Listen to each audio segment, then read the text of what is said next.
Part 2 of the world's most expensive TT-01. Hey guys, welcome back to Tamiya Legends, and once again, thank you for stopping by. So this is part 2 of the most expensive TT-01 in the world build. Full carbon, full alloy, lots of other good stuff happening to it. In the last video I had planned to build this in that one video, but we had lots of problems. So I'll put a link to that last video in this video in the description should you want to see how we got to this stage. But all the dramas are over with now, and all the little bodges and bit of fettling we've had to do is done. The rest of it should be quite straightforward now. So I think the first thing to do now is to dig the rest of the alloy out. There's obviously all the steering to sort out, get the front and rear uprights on, universal joints and all that stuff. There's a bumper to go on. There's obviously the next carbon shock tower and the shocks, but we'll definitely get this finished in this video. But I have to say it's pretty badass. I don't know if the blue's popping on this camera as it is here, but wow. Very happy with that. Anyway, no more babbling, let's get on with it. Guys, since the last video I've just made, well, two little changes.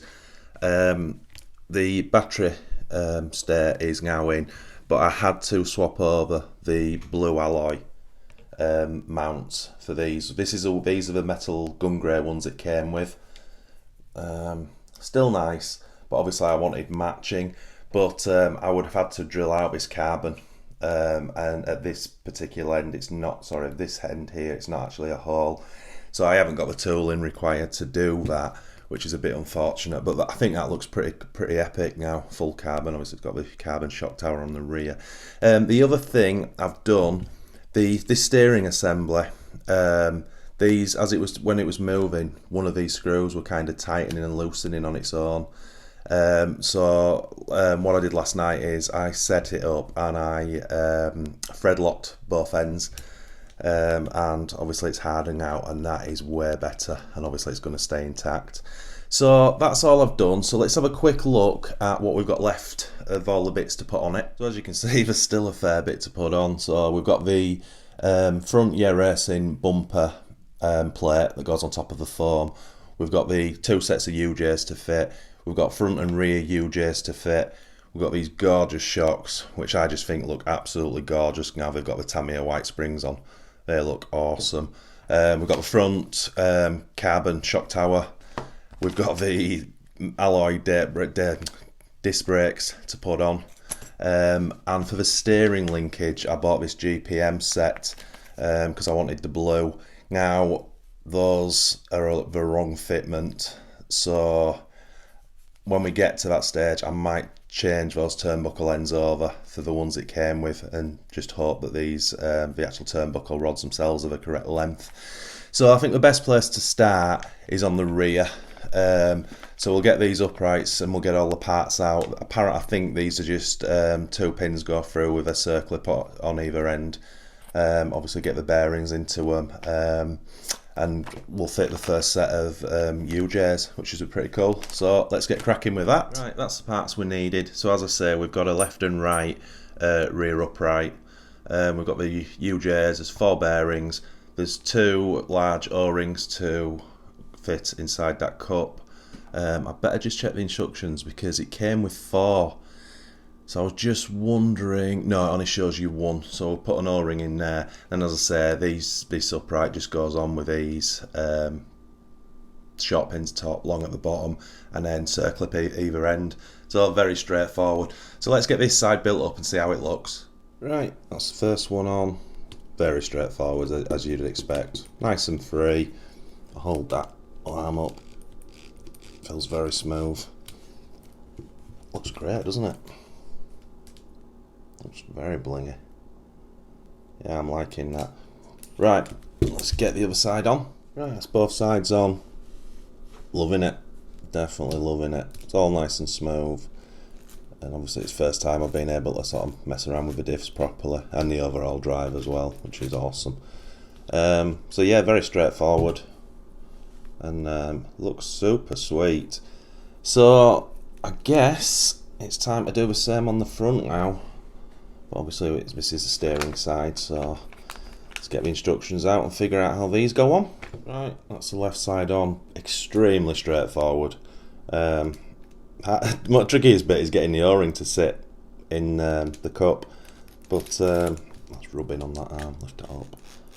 Yeah, all feels great, and as you would expect, a little bit of play, but that's what you get with aftermarket alloy parts. Plenty of movement there. So yeah, cool, loving this. Let's get the next side on, and that's that front end done. Looks incredibly blingy now. What I do like now is obviously it's the first time I can sort of feel the actual sort of drivetrain on it sort of properly, and yeah, I have to say all feels great. Obviously driving from the front, but yeah, it's all pretty smooth. So that's looking mighty fine. Right, I think next job is, what's the next job? We've got the bumper to fit, which I didn't mention. Obviously we've got this shock tower, because these are on 2 temporary screws here.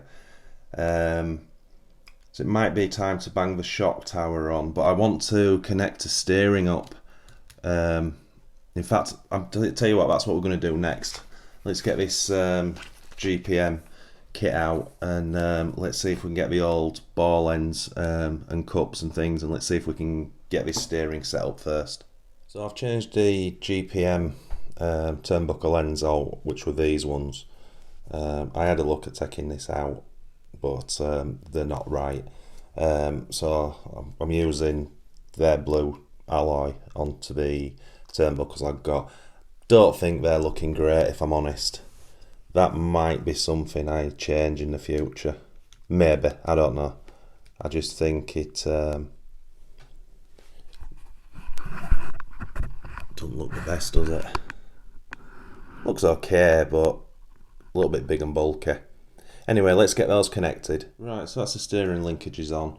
I'd say they don't look the best. On the inside one, I've gone with just 2 turnbuckles. So I've used a Tamiya grey ball end, you know, the half ball cup on the actual arm, and I've just put like a top force box standard one on that end.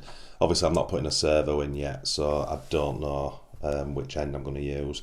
But as you can see, let's try it like that. Plenty of steering, the movement's all there, and it's pretty smooth as well, which is awesome.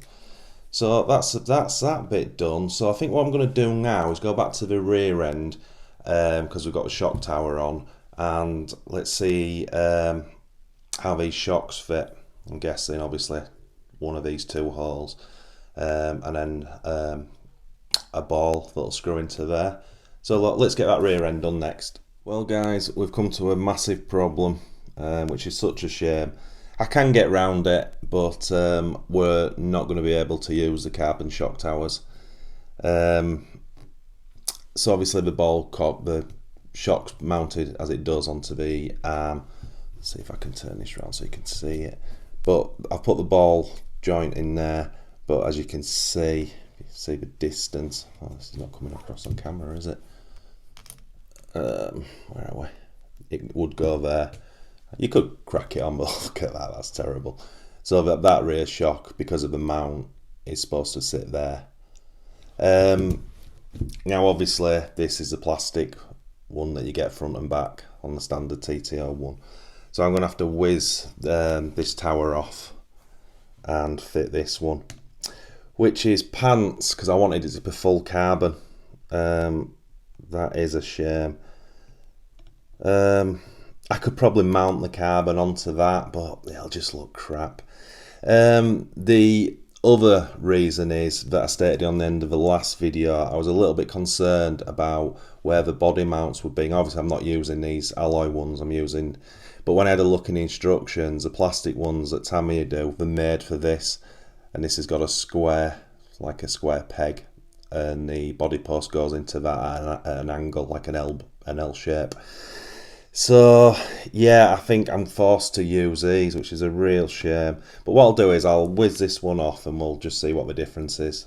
So that's the new force setup, unfortunately. Obviously the shocks are great, they all line up and super smooth, not catching on anything. But yeah, very unfortunate that. I mean, don't get me wrong, it doesn't look terrible, but yeah, as I say, I wanted it full carbon. Anyway, not to worry.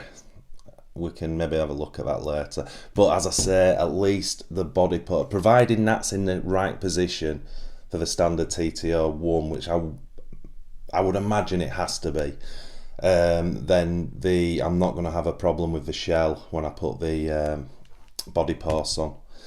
Fingers crossed. Right, front end time. So obviously, as I say, I'll dig the other plastic shock tower out.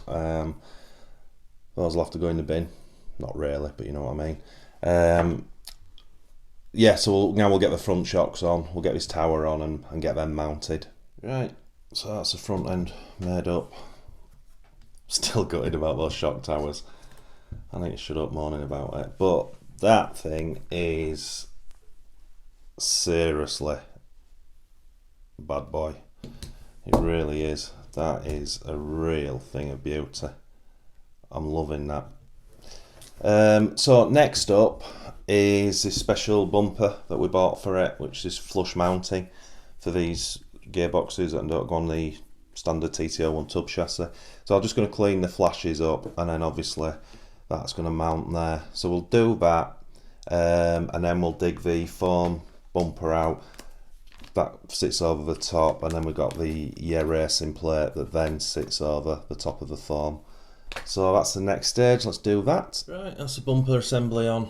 I'm pretty chuffed with that because that bumper is flush, which was really important. Obviously it's a little bit of a big numb bumper, but the Porsche 911 body's got a huge bonnet, so that's why it's got this sort of extra large foam bumper. But that's a nice finishing touch. I like that.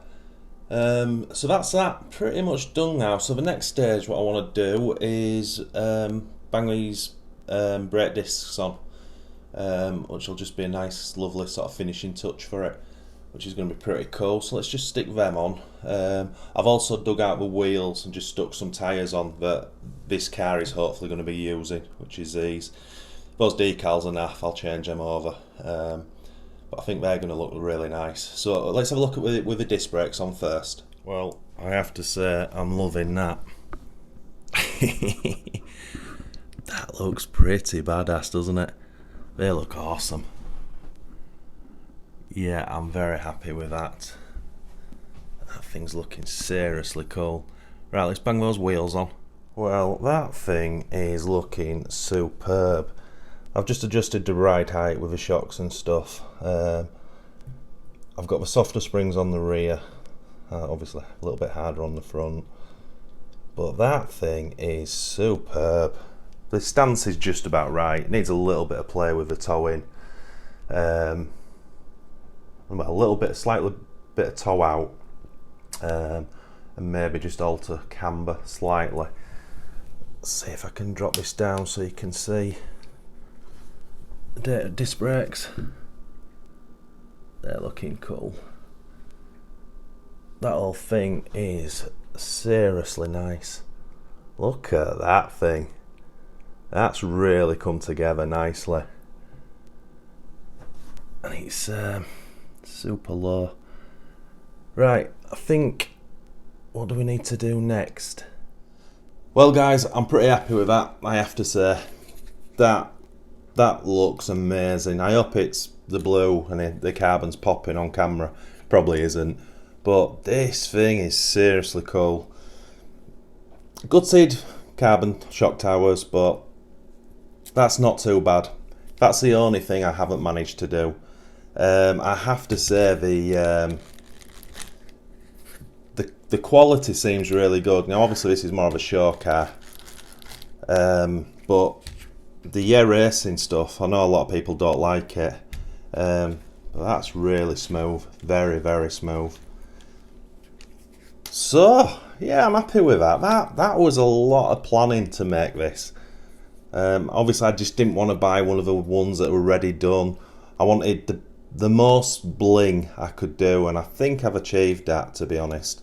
That's hopefully the wheels that I'm going for on the Porsche, but and I've not bothered putting the body posts on yet. I'll do that when I do the body video. So what's next to this is the body work, which is, first of all, I've got to paint. I've got a single-sided Tamiya driver cockpit, so I need to get all that painted up. That takes time, so I'll do that first, and then we'll get the Porsche 911 sat on here with the posts on and make sure everything, the wheelbase lines up and it's all correct within the arches and things like that. And then we'll get that body sprayed up because that's going to look superb. And then yeah, we'll get the driver cockpit in there, and then we're going to do a messing around with the decals as well, because it's got smoked window decals, and we're going to cut those out so you can actually see into the canopy and see the actual driver. And then if that all goes to plan, we'll get electrics in it, and we'll take her for a blast. What a thing. What a lovely thing. I've had a few comments when I post pictures on groups and that, and people are like, well, you could have bought a TRF for that. I know, but I do this to make YouTube videos. This is for content, and why not build something like this if you're in a position to do so? Sorry, I'm not ranting, but I make videos of what I would want to watch. I can't make videos for what you guys want to watch because I don't know. So that's the way I've done this channel, and it's been reasonably successful so far. So I think the guys who watch me are very similar to me, and you like watching stuff like this, and why not? Yeah, it's not full Tamiya, but it's something different, and it's something absolutely superb. Anyway, I'll shut up. So once again, guys, thanks for watching. It's much appreciated. If you are new to this channel, if you could please consider liking and subscribing to support us. And if you do that, smash that notification bell for our weekly videos. And as always, guys, happy RCing.